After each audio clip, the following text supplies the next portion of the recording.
Mixie മുതൽ cooker വരെ, sofa മുതൽ ബെഡ്റൂം ഫർണിച്ചർ വരെ. Onam mega offers live now at cage home appliances Pattambi. Chalissery Karimba പാലകപ്പീടികയ്ക്ക് സമീപം റോഡരികിലെ തോട്ടിൽ കക്കൂസ് മാലിന്യം തള്ളിയ നിലയിൽ.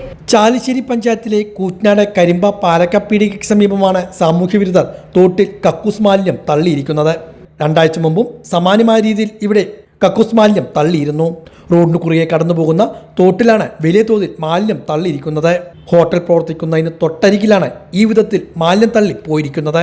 പകർച്ചവ്യാധികളും ആരോഗ്യ പ്രശ്നങ്ങളും പടർന്നു പിടിക്കുവാൻ ഇത് വലിയ തോതിലാണ് ഇടവരുത്തുന്നത്. തോട്ടിലേക്ക് ഒഴുക്കിയ കക്കൂസ് മാലിന്യങ്ങൾ പാടശേഖരങ്ങളിലൂടെ ഒഴുകിയെത്തുന്നതും പ്രദേശവാസികളെ ആശങ്കയിലാത്തുന്നുണ്ട്.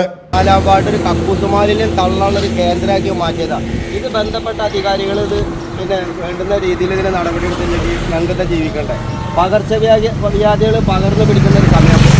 ഈ സമയത്ത് തന്നെ ഈ ആദ്യം ഇവിടെ കൊണ്ട് തള്ളുമ്പോൾ ഈ തള്ളുന്നവരൊന്ന് വിചാരിക്കണ്ടേ, അവർ അതിൻ്റേതായ രീതിയിൽ ഒരുപാട് പൈസ പറഞ്ഞിട്ട് ചെയ്യുന്ന സ്ഥലമാണ്. അവർ തൊഴിലാണ് ചെയ്തോട്ടെ, പക്ഷേ എന്താ വെച്ചാൽ അത് തള്ളാൻ അതിന് പറ്റാവുന്നൊരു സൗകര്യം അവർ കാണണ്ടേ.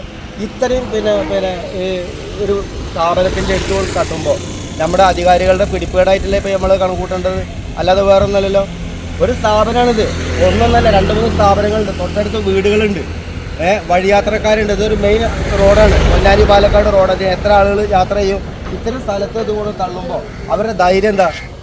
നമ്മുടെ ബന്ധപ്പെട്ട അധികാരികൾ അതിന് വേണ്ടുന്ന രീതിയിലുള്ള നടപടി എടുത്തില്ലെങ്കിൽ വല്ലാത്തൊരു പ്രതിസന്ധി ഉണ്ട്. ഇത് അവരെന്നെയാണ് ചെയ്യേണ്ടത്, അല്ലാതെ ഞങ്ങൾക്ക് ജനങ്ങൾക്ക് ഇതൊന്നും ചെയ്യാൻ കഴിയില്ല. ഞങ്ങളുടെ കണ്ണിൽ കാണുകയാണെങ്കിൽ ഞങ്ങൾ പിടിച്ച് കെട്ടിട്ടിരുന്നു, അതിൽ യാതൊരു തർക്കമില്ല കാര്യത്തിൽ. ഞങ്ങൾക്കൊക്കെ ജീവിക്കണം അവിടെ. രാവിലെ പ്രദേശത്തെ ഹോട്ടൽ ജീവനക്കാർ കട തുറക്കാനെത്തിയപ്പോഴാണ് മാലിന്യം തള്ളിയ വിവരം അറിയുന്നത്. തുടർന്ന് ചാലിശ്ശേരി ഗ്രാമപഞ്ചായത്തിനെയും പോലീസിനെയും ആരോഗ്യവകുപ്പിനെയും വിവരം അറിയിച്ചു. ജനപ്രതിനിധികളും ബന്ധപ്പെട്ട ഉദ്യോഗസ്ഥരും സ്ഥലത്തെത്തി പരിശോധന നടത്തി. ഇത്തരക്കാർക്കെതിരെ ശക്തമായ നടപടികൾ സ്വീകരിക്കണമെന്നാണ് ആവശ്യം.